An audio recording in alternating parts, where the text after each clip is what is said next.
As you can see behind me, the river is extremely swollen right now. Coming up past the first floor of the Ali Center's parking garage, this whole area filled with logs, trash, and debris, and we know that the river is only going to keep rising.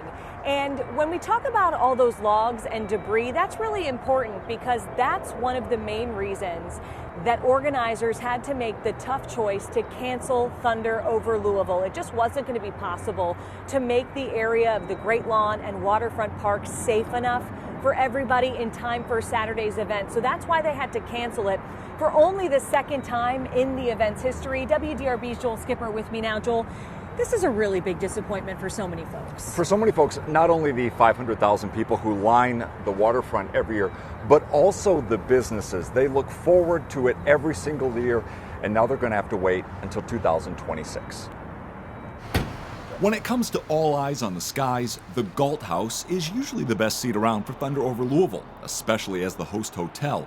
But this year, the normally coveted waterfront location is a little too close. Right now, the basement of the Galt House is 5 feet underwater. Representatives for the hotel say it's lost hundreds of thousands of dollars in room reservations after the cancellation announcement. We're working with them to, either rebook in the future, we'll refund depending on what's appropriate based on the client. And, we're trying to do what's best for both the company and for our clients. The Kentucky Derby Festival, which puts on Thunder, says the economic loss is nearly $128 million. Several businesses had plans for viewing parties, a big revenue earner that will now have to wait a year, including the Ali Center, which had planned on hosting its first public viewing party. I think that, not having Thunder is a kind of a devastating blow, really, to the downtown area, especially, specifically the tourism infrastructure, the restaurants, the hotels. Louisville Tourism says it expects to lose nearly $10 million from the cancellation.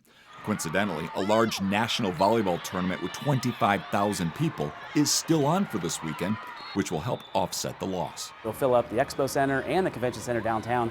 And so the hotel community is really going to see a bump this weekend in the East End and the airport and downtown, and we were already expecting that. The Galt House is offering reduced rates for those impacted by the flooding and to help in lost revenue.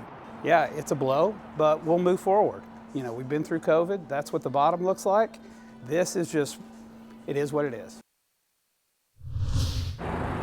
And despite the cancellation, the tourism department says this is really still going to be a good year for Derby. They're looking forward to it. And KDF says they have at least 70 more events planned over the next 3 or 4 weeks. So far, people are still optimistic about what's to come. Tough to not have the big kickoff Thunder that we look forward to, but so many other great events in the Kentucky Derby Festival. So excited about that. Thanks, Joel.